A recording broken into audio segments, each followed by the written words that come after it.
In number 36, this is another chain rule problem, and as I look at it, it looks like kind of a double chain rule problem. What I would probably keep doing if I were you guys until you really get the hang of this is taking the time to rewrite a trigonometric function raised to a power in the other format right here, which would be to put the cosine of the 12 theta inside a set of brackets and then put the cube at the end of all that.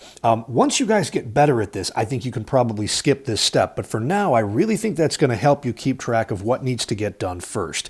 So we're now going to take the derivative of y, and instead of a dx, this is a d theta problem.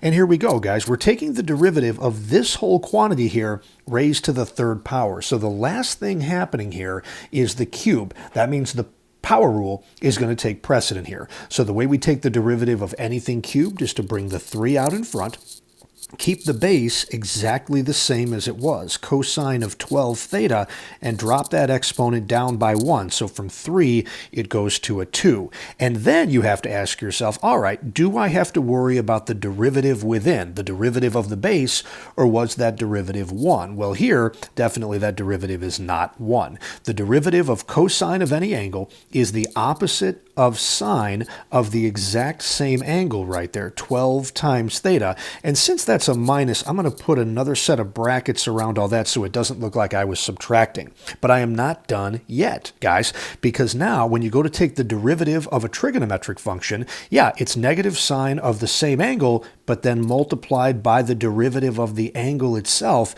and the derivative of that 12 theta is going to be a 12 right there. So putting everything together now, let's see what we've got. My coefficient is going to be a 3 times a 12, and there's a negative out in front of that whole thing as well. So I'm going to have now a negative 36 right here.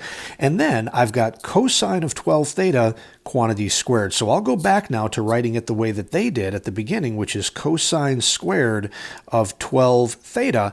And then we're multiplying that right here by the sine of the same angle as well, 12 theta. And that, guys, is about as much as we can do with this. So that is going to be our answer here for problem number 36.